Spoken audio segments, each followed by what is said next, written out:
Thank you for that introduction, Deirdre. I'm one of the nurse specialists at King's. It's lovely to see so many of you, but I am very nervous, so I'm sorry. Hopefully this will be okay. It was a really interesting talk there from James about the adult side, and I'm sure that lots of you found that really helpful. I know I found it really interesting. So I really want to give you an insight into the paediatric side of things that I'm sure a lot of you already know about, and you've already maybe been part of that already. But just to give you a bit more insight from a nurse specialist point of view as well, kind of what we can provide and how we try to support families and young people.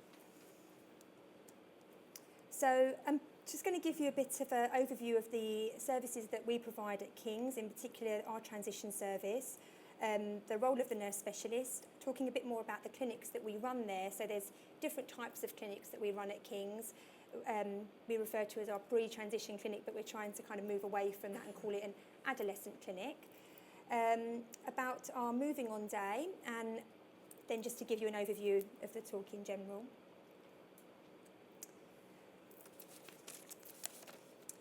So the liver service at King's, so we're one of 3 specialist centres in the UK in the paediatric service. We offer specialist care for a range of childhood conditions. We see around 4,600 children a year and approximately 40 transplants a year. 2/3 of those are under 5. And we have a dedicated paediatric liver ward.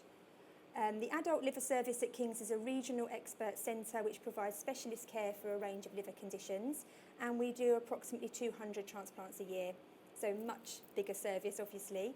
There's dedicated liver wards, and there's a liver intensive care unit as well. So all of the services are in the same hospital.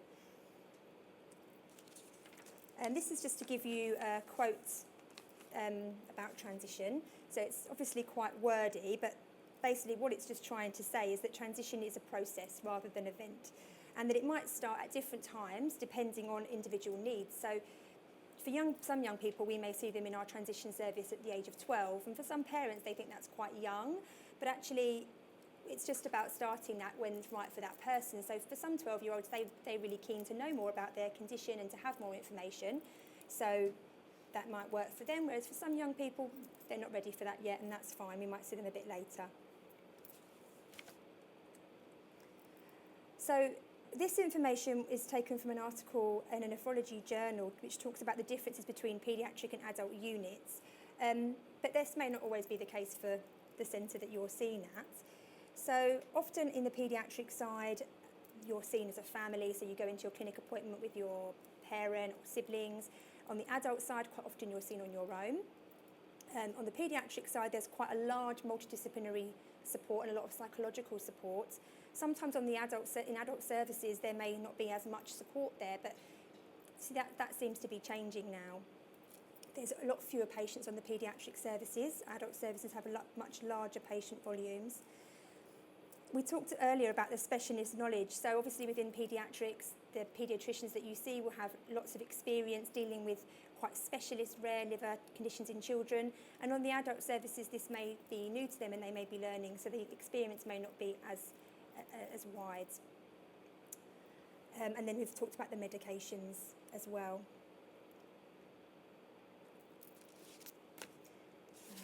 This is that way, transition service. Sorry. Okay, so the transition service at King's. So I've separated this slide into our outpatient and our inpatient support. So within outpatients, we have this pre-transition adolescent clinic. So this is for 12 to 16-year-olds. It's based in the paediatric department, paediatric outpatients, but it is run very differently to a paediatric clinic appointment. So there's fewer patients that are seen, and the clinic slots are longer. So we generally give patients up to an hour. Sometimes it's longer than that. There's always the same consultant hepatologist there. There's a psychologist available and a nurse specialist and a social worker as well. It's very flexible. So some patients will come and will just see a consultant. Some will come and they may just see me. They may just see Anna. Or some will come and they will see everybody. It depends on the individual needs. We also have, within the outpatient department, we have a youth worker room, so young people can go in there if they want and talk to other young people that may have a similar condition. Once patients are sort of around the age of 16, that's when they would be seen in the transition clinic. So the transition clinic is run in the adult liver outpatient department. That is the same consultant, so the consultant that would see you in the paediatric clinic will also see you in the transition clinic. And also, we are still available as well to be seen within that clinic, and psychology. The only real difference is that it is in a different setting, and it's just the floor below, so it's not too far. There's also specialist psychology and social work and CNS input throughout that whole process. In terms of the inpatient support, so within the paediatric service, obviously there's a designated paediatric ward with paediatric hepatologists, so you would see a variety of consultants. There's nurse specialists, there's transplant coordinators, there's a family support worker who has a huge role just coming to meet families and talking about practical issues, financial issues, just kind of everyday concerns that you might have when you're an inpatient. She also does a weekly coffee morning with all the parents, which they all report goes really well. There's a youth worker available and a play specialist, so the youth worker would come to the ward if the young person can go over to the youth worker room. She might take them over there. And it would be beneficial to have an actual adolescent ward. This is something we don't have, but this is something we will have. So this is in the process of being built, a new kind of hospital within King's, and we will have our own adolescent ward, which will be great.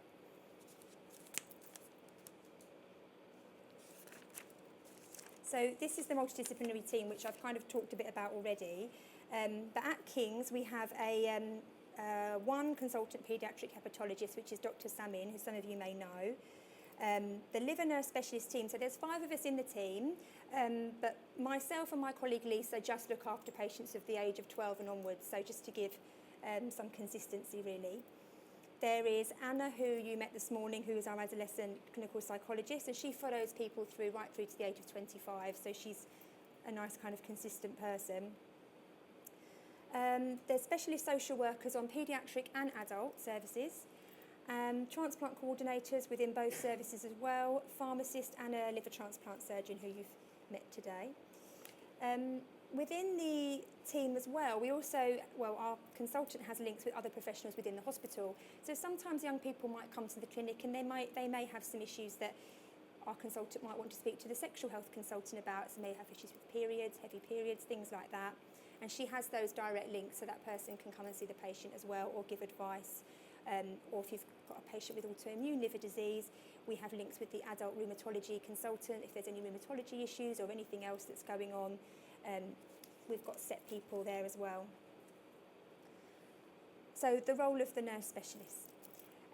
So we do quite a lot with families and young people. A lot of it's within the clinic, but a lot of it's over the phone, as a lot of you will know as well. So we can refer patients directly into the clinic. So the clinic, the way that it runs, it's not that you would automatically get an appointment for that. It may be that we have a discussion over the phone and you might think you'd like to come to that clinic and have some issues to talk about, so we can organise that for you. When we see young people in the clinic, sometimes we give them the option. So sometimes they might want to come in and talk to me on their own. Sometimes they might want mum and dad there, or sometimes they might want you to join at the end. So it's a very flexible approach, but we tend to generally always go and see the consultant together. I do a lot around education. I'm sure most of the nurse specialists, all of the nurse specialists at all of the centres will probably say that that's a large part of our role is education. So, I'm sure you know yourself, a lot of young people that maybe have been diagnosed with something like biliary atresia, and then they're kind of sort of 12, 13, they start having questions around that. They don't really maybe necessarily understand biliary atresia or why they have got that scar on their tummy. They know they had a problem with their liver, but they may not know exactly what that was. So we kind of start from scratch and we kind of ask them what they know already, and then we kind of build on it from that. And sometimes it's a starting point and they may decide they want to come back and talk to me a bit more about that another time, and we can organise that. It doesn't have to be as a clinic appointment. Education around medication is obviously a huge thing as well. So a lot of young people, they know they take medication every day, but they don't always really know why they take that. So it's really getting them to understand the importance of medication, why they take that medication. and also looking at their medication routine. So we do talk about medicines a lot, but obviously it's a big part of their life, a big part of your life. And for a long time, as parents, you've taken that responsibility of doing that medication. So it's about, you know, the young person now kind of taking over that role and responsibility, but understanding why they're doing that. We also do lots of health promotion. So we talk a lot about sexual health, alcohol awareness, drugs, smoking, all of those kind of things. And we don't just do that kind of routinely for everyone. So we're not going to obviously start talking to 12-year-olds about some of those issues. But, you know, it's if it comes up in the conversation, if it's appropriate, you know, especially alcohol. A lot of young people probably not thinking about that at the age of 12, but when they're getting nearer to kind of 16, or maybe some of them are, you know, they start having a lot of questions around that. And it's kind of how they kind of manage that in the certain situations they might be in. And also understanding maybe why they can't drink, you know, why do they think they can't drink, and how much do they think they can drink, and those kind of things. And also about vaccinations and just general kind of health promotion. Another big part of the nurse specialist role is, I'm sure you're all familiar with shared care. So I think shared care works really well, all of the centres, in the fact that it enables patients not to have to travel all the way to their hospital to get blood tests done. And the nurse specialists set that up, they organise that, and we have all the blood results come to us, and we discuss them with consultants and make lots of plans, treatment plans in that way. So that service generally works really well, and we also do a lot of talking over the phone with parents and young people as well. A lot of young people call me, email me, and that's absolutely fine. And we also do a lot of the liaising with school. So obviously a lot of young people miss time off school when they're unwell, and school don't really always understand why that is. So we can speak to the schools and explain that, or we can send letters, you know, or if they maybe can't do certain activities at school, so we can kind of be the link person there as well. So I've talked a lot about the pre-transition or Adolescent Clinic. This just kind of talks about a bit more detail. So we have 2 clinic rooms available, like I say, so the consultant is in one and me and Anna generally are in the other room. But it is very flexible. Obviously some people, we try and normalise it. So when you first come, you generally tend to see the whole of the team. But then some young people, you know, they may just want to speak to Anna. That's absolutely fine. They might just want to talk to me. So it's very depending on what that individual person wants or needs, really. Lots of families find that the continuity helps. So with the follow-up of the clinics, quite often, you know, you may only come to that clinic once. You may feel that you're happy with everything, you're happy with all the information, you understand your condition, the young person understands their condition, and then you might go back to the paediatric clinic, or you might go straight to transition. For some young people and families, they really like the clinic and they feel that they would benefit from coming more often, from having some continuity, and that's fine as well. Like I say, it's very flexible to the individual. So this is just a slide based on a poster that I did for a conference last year, and it was just to look at the clinic when we first started running it. So it was looking at between April and October, so it was just over a period of 6 months to kind of look at how many patients were coming to the clinic, to see how well attended it was.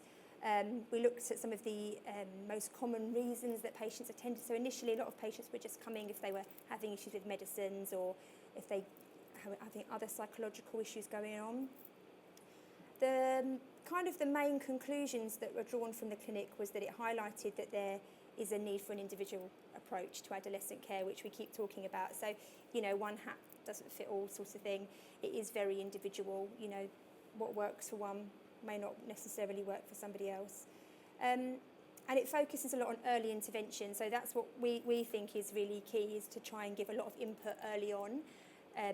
The education, spending time explaining the service, explaining how the adult services work, talking through those processes to try and prepare the family and the young person as much as possible so that process is easier.